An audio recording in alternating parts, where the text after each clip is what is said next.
Bonjour à toutes, bonjour à tous. Nous sommes ravis de vous retrouver à nouveau sur Assurance TV.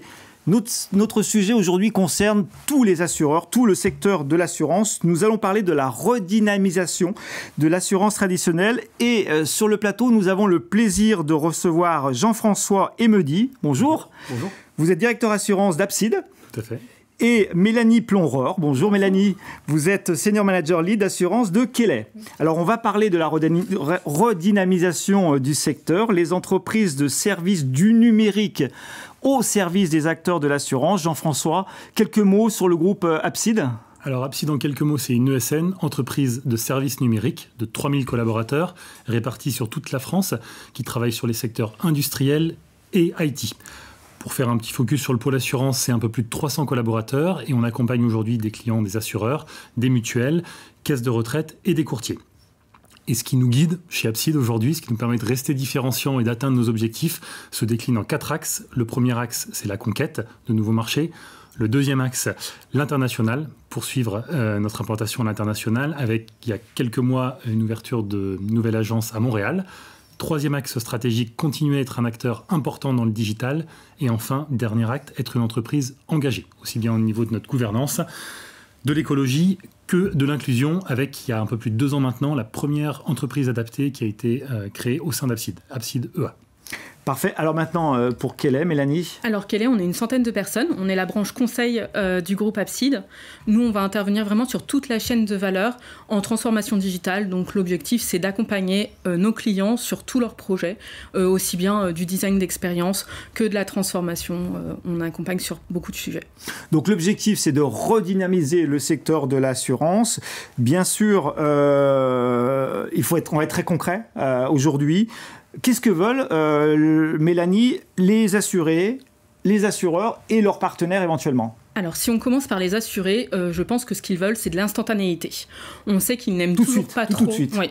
Enfin, ils n'aiment pas trop leur assureur. Ce qu'ils veulent, c'est être sûr qu'ils vont avoir ce qu'ils veulent et faire le moins de démarches possible. Du coup, l'objectif, ça va être vraiment d'aider dans les parcours et de pouvoir être présent et de changer et d'améliorer la connaissance des clients pour les assureurs pour pouvoir anticiper les besoins et être vraiment présent pour eux. Et de l'autre côté, les assureurs ont aussi un travail à faire pour les courtiers, pour leurs grands comptes. Où, là, leurs partenaires, en général. Oui. Où là, il y a des nouveaux acteurs qui apparaissent, qui proposent de nouveaux produits, qui couvrent de nouveaux risques. Et donc, les attentes, c'est vraiment de redynamiser ce sujet-là, de pouvoir offrir des produits plus vite, plus facilement, qui soient apaisés, des services qui soient accessibles et ouverts d'un point de vue technologique. Donc ça va redynamiser le secteur de l'assurance. Jean-François, vous vouliez rebondir peut-être ? Oui, ce que disait Mélanie, c'est la volonté, ce qu'on remarque chez les assureurs, la volonté de se concentrer sur leur métier. C'est-à-dire choisir un pan d'activité, leur métier. Du coup, choisir... Leur métier d'assureur, hein, on est bien d'accord. Hein. Choisir, c'est renoncer à d'autres choses, donc renoncer peut-être sur la partie informatique et, en tout cas, créer des partenariats avec des ESN ou cabinets de conseil. Ces ESN vont les aider sur leur transformation numérique et digitale. En termes de transformation, ça peut se présenter en 3 questions. C'est comment faire les bons choix technologiques en termes d'architecture, en termes de langage.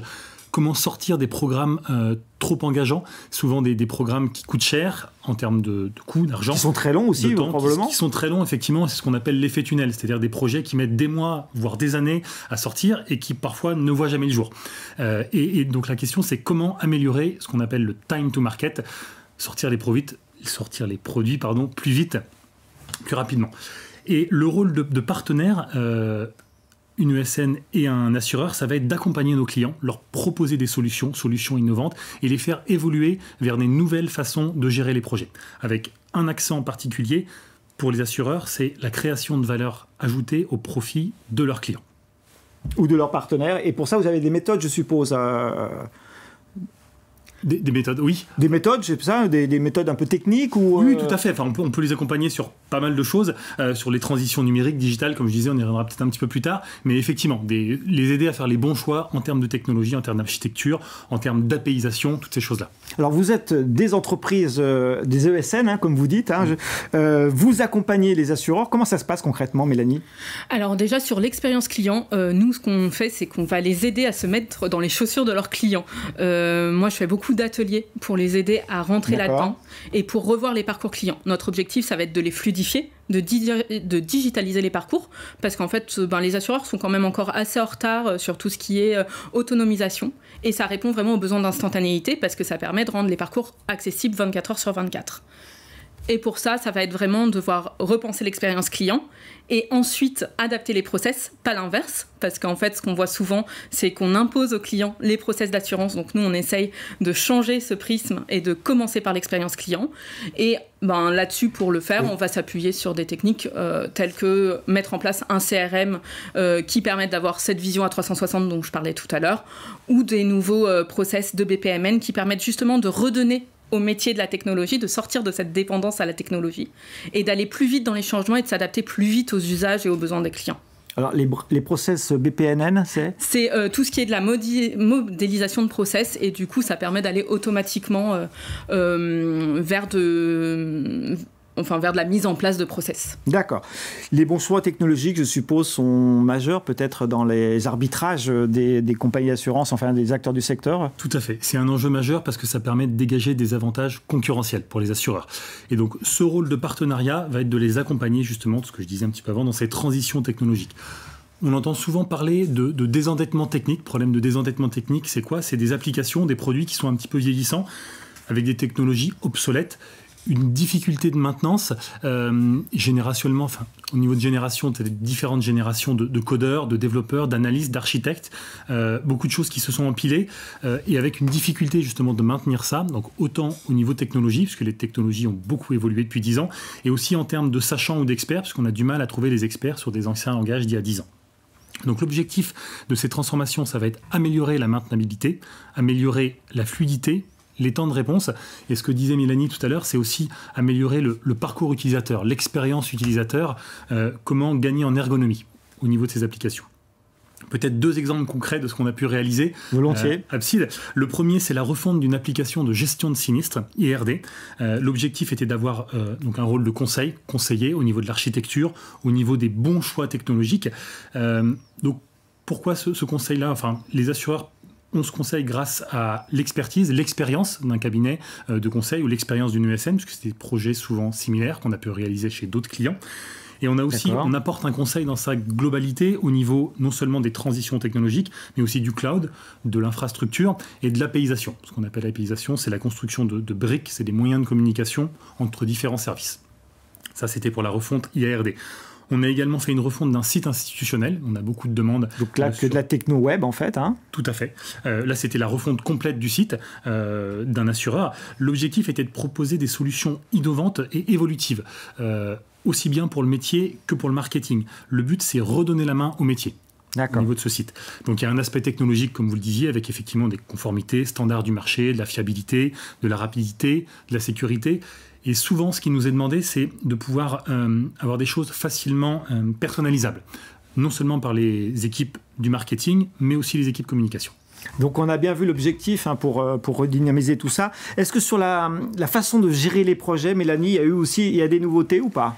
Oui, comme le disait Jean-François tout à l'heure, un des enjeux, c'est d'aller plus vite dans la délivrabilité des projets. Avant, il y avait des programmes qui duraient 10 ans. Maintenant, c'est plus quelque chose qui est possible. C'est quoi ? C'est 6 mois maintenant, non ? Non, en fait, 6 mois, c'est impossible, mais c'est au moins de découper les projets en tranches de 6 mois et de pouvoir délivrer rapidement.